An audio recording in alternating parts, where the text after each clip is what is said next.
साहित्य निधि में आज सुनिए हिंदी के सुप्रसिद्ध लेखक जयशंकर जी की लिखी हुई कहानी अम्मा का खेल। ये कहानी उनकी प्रतिनिधि कहानियाँ संग्रह से ली है। हमारे घर के नज़दीक 19वीं शताब्दी में बना गिरजाघर था। गौथिक शैली में ढला हुआ, बरसों पुराने पेड़ों से घिरा। उसके सामने टूटे हुए स्कूल के खंडहर थे। कभी कभी हम वहाँ छिप जाते। कहा जाता था कि बरसों पहले वहाँ चर्च के चौकीदार की पत्नी ने आत्महत्या की थी।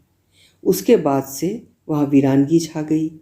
शाम की प्रार्थना के बाद वहाँ सन्नाटा छा जाता। बूढ़े भक्तों के जाते ही वहाँ चौकीदार के सिवाय कोई नहीं रहता। उस स्थान पर रात होते वेश्याएं घूमने लगती, ग्राहकों की तलाश में। उनके बारे में हमें बाद में पता चला। पहले लोग उनकी चूड़ियों की आवाज़ों को चुड़ैल से जोड़ देते थे। पता नहीं अब गिरजाघर के आसपास क्या होता होगा। उस गिरजाघर के आसपास मेरा बचपन वैसा ही ठहरा हुआ है जैसे उसके सामने की जीसस की प्रतिमा, उसकी बुर्ज से जुड़े हुए 2 क्रॉस, उसकी खिड़कियों पर बने चित्र, उसके अंधेरे कोने, उसकी खामोशी, उसका अकेलापन। वहीं चर्च के मैदान में अमित, मारियो और मैं तरह तरह के खेल खेलते। वहीं एक दिन पेड़ से गिरने से मेरे हाथ की हड्डी टूटी थी। वे बारिश के दिन थे। अखबारों में देश की बड़ी बड़ी नदियों में आई बाढ़ के समाचार छपते। मैं हाथ में प्लास्टर बांधे सारा दिन घर में गुजारता। अम्मा ग्राहकों के कपड़े सीने में व्यस्त रहती। मारियो और अमित स्कूल चले जाते। कभी किसी दिन घर के पास कोई सपेरा आ जाता तो कभी कोई जादूगर। पास की गली में डमरू की आवाज़ आती तो कभी सपेरे के बीन की। बाजार के दिन रद्दी कागज़ों और बोतलों को खरीदने वाले बच्चों के चिल्लाने की आवाज़ें आती। आज बरसों बाद बारिश के उन दिनों को याद करता हूँ तो कितने ही भिखारियों, पागलों और परिचित चेहरों की याद आती है। लेकिन जो चेहरा बिल्कुल साफ साफ याद आता है वो अम्मा का चेहरा है। उदास, मरा हुआ, खामोश। शाम के समय अम्मा की उदासी गहराने लगती। उस समय पक्षी अपने घोंसलों की तरफ लौटते रहते। सड़क पर दफ्तरों से लौटते लोगों की भीड़ रहती। आकाश का लैंडस्केप अपने रंग बदलता रहा।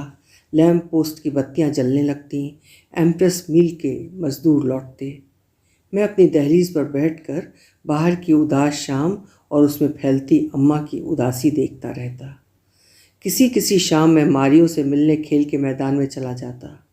वहाँ से लौटने पर दरवाजे पर ताला दिखाई देता। ऐसे समय मैं अकेला बैठकर अम्मा के बारे में सोचने लगता। वो 9 बजे के आसपास रामकृष्ण आश्रम से लौटती। उसके साथ पड़ोस की बंगाली बुढ़िया रहती। अक्सर अम्मा के बारे में सोचते हुए मैं स्कूल के पादरी की बातें याद करता। स्कूल में गरीब और अनाथ बच्चों को पढ़ने के लिए मदद मिलती थी। ऐसे बच्चों को बीच बीच में पादरी के पास जाना पड़ता। उनके कमरे की सफ़ेद दीवारों पर ईसाई संतों की तस्वीर में जीसस सूली कंधे पर उठाकर पहाड़ पर चढ़ते रहते। पादरी एक एक छात्र को प्यार से समझाते। उनकी अलमारी में किताबों के बरसों पुराने संस्करण रखे रहते। दीवार पर उनका स्पेनिश गिटार टंगा रहता। उनकी ममतामयी आवाज़ में अम्मा की करुण जिंदगी और भी तकलीफ़देह होकर सामने आती। अम्मा 19-20 की उम्र में दक्षिण के किसी गांव से शहर आई थी। अनाथ, अनपढ़, साधारण चेहरे की एक साधारण लड़की। उसी शहर में सरकारी अस्पताल में उसने नर्स की ज़िंदगी की शुरुआत की। उसने अस्पताल में प्रसव पीड़ा से मरने वाली गरीब औरतों को देखा। उसके सामने ही टीबी और कैंसर से पीड़ित लोग दम तोड़ते। वो सरकारी अस्पताल की यातना में ज़िंदगी से बहुत जल्दी मुक्त होने के लिए तड़पने लगी। उसे अस्पताल में नष्ट होती ज़िंदगियों से उतनी तकलीफ़ नहीं होती जितनी उनकी ज़िंदगी के नष्ट होने की प्रक्रिया से। उसे आदमी के नष्ट होने की क्रूर प्रक्रिया से नफरत थी। उन्हीं दिनों एक आदमी उसकी ज़िंदगी में आया और कुछ साल बाद हमेशा के लिए चला गया। वो आदमी उसका पति था, मेरा पिता। उसके बाद उसकी विधवा ज़िंदगी की शुरुआत हुई। एक हिंदुस्तानी विधवा की यातना की शुरुआत। उसके बाद वो तपेदिक की शिकार हुई। हमेशा पादरी के कमरे से लौटते हुए मैं एकदम दूसरे बच्चे में बदल जाता था। आवारा लड़कों के साथ शैतानी करने की इच्छा हमेशा के लिए मर जाती। मैं स्कूल से भागकर सिनेमा न देखने की प्रतिज्ञा करता। ज़्यादातर समय अम्मा के करीब रहकर पढ़ने में गुजारता। ग्राहकों के कपड़े तैयार करने में अम्मा की मदद करता। रात को सोने से पहले अम्मा के पैर दबाता। लेकिन ये सब करते हुए भी लगातार महसूस होता रहता कि अम्मा का दुख जहाँ था वहीं है, किसी चित्रकार द्वारा रची हुई किसी उदास महिला की तस्वीर की तरह। कभी कभी मुझे लगता कि वो अपने दुख को मुझसे ज़्यादा प्यार करती है, उसे अपने अतीत से गहरा लगाव था।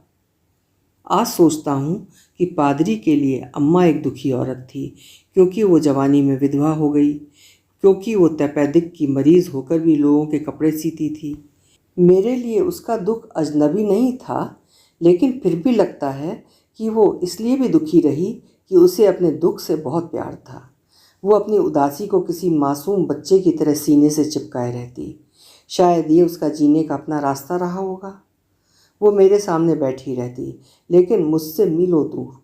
वो अक्सर अपनी जगह और समय में मौजूद रहते हुए भी उनसे परे चली जाती, दूसरी दुनिया में, जहाँ उसका बचपन था, जहाँ पिता के साथ बीते हुए दिन थे, जहाँ उसका ठहरा हुआ सुख था।